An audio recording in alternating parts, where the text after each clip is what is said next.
سَيَكْفِيكَهُمُ اللَّهُ، تو اللہ تعالیٰ کافی ہے تمہارے لیے ان کے مقابلے میں. یہ وہ لفظ ہے فَسَيَكْفِيكَهُمُ اللَّهُ جو رنگین ہوا تھا حضرت عثمان بن عفان رضی اللہ تعالیٰ عنہ کے خون سے، اس لیے کہ آپ کو معلوم ہے کہ وہ قرآن مجید کی تلاوت فرما رہے تھے جب انہیں شہید کیا گیا تھا، تو ان کے خون کا دھبا جو تھا وہ اس لفظ پر پڑا تھا اس مصحف کے اندر فَسَيَكْفِيكَهُمُ اللَّهُ، بس اللہ تعالیٰ کافی ہو جائے گا تیرے لیے ان کے مقابلے میں. وَهُوَ السَّمِيعُ الْعَلِيمُ، اور وہ سب کچھ سننے والا سب کچھ جاننے والا ہے. صبغۃ اللہ، اللہ کا رنگ. وَمَنْ أَحْسَنُ مِنَ اللَّهِ صِبْغَةً، اور اللہ سے بہتر رنگ کس کا ہوگا. وَنَحْنُ لَهُ عَابِدُونَ، اب یہ جو کہا ہے یعنی صبغہ جو ہے یہ زبر کے ساتھ آیا ہے، صبغۃ اللہ. اب یہاں پر محذوف ماننا پڑے گا کوئی لفظ کہ جس کا یہ مفعول بنا ہے، یا کوئی کانا کے ساتھ کوئی ہوگی مبتدا ہوگا کہ جس کی یہ خبر بنا ہے، تبھی تو یہ نصب کی حالت میں آیا ہے. تو صبغۃ اللہ محذوف ماننا پڑے گا کہ تم اللہ کے رنگ میں رنگے جاؤ، اور اللہ سے بہتر رنگ کس کا ہے. وَنَحْنُ لَهُ عَابِدُونَ، اور ہم اسی کے بندے ہیں. قُلْ أَتُحَاجُّونَنَا فِي اللَّهِ وَهُوَ رَبُّنَا وَرَبُّكُمْ، کہو کہ کیا تم ہم سے جھگڑتے ہو، ہم سے بحث کرتے ہو اللہ کے معاملے میں. وَهُوَ رَبُّنَا وَرَبُّكُمْ، حالانکہ وہ تو ہمارا بھی رب ہے اور تمہارا بھی رب ہے. وَلَنَا أَعْمَالُنَا وَلَكُمْ أَعْمَالُكُمْ، اور ہمارے لیے ہمارے اعمال، تمہارے لیے تمہارے اعمال. وَنَحْنُ لَهُ مُخْلِصُونَ، اور ہم اسی کے ساتھ اخلاص کی روش اختیار کرنے والے. اب یہ اخلاص کیا ہے، یعنی کہا تھا خالص. اب خالص سے باب افعال میں جائیں گے تو اخلص یخلص اخلاصا، کسی کو خالص کر لینا. اب سورہ اخلاص کو سورہ اخلاص کیوں کہتے ہیں؟ کہ اس لیے کہ اس میں خالص اللہ کا ذکر ہے.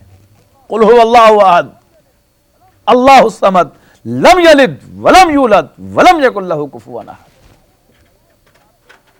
اب وہ خالص ہو گیا، یعنی اپنے آپ کو انسان کا اللہ کے لیے خالص کر لینا، یہ کیا ہے؟ اخلاص ہے.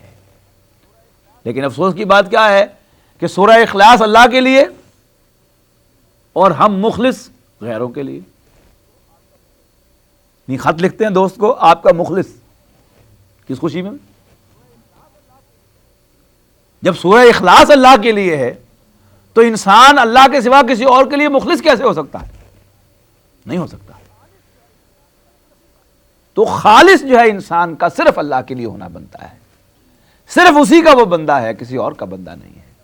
اس کے لیے اور 100 لفظ ہیں، بہترین لفظ ہیں، اور کوئی استعمال کیجیے، لیکن ایسا لفظ کہ جو اللہ نے اپنے لیے خاص کیا ہے، خالص، وہ لفظ جو ہے کسی اور کے لیے بندہ مومن کے شان نہیں ہے کہ وہ استعمال کرے.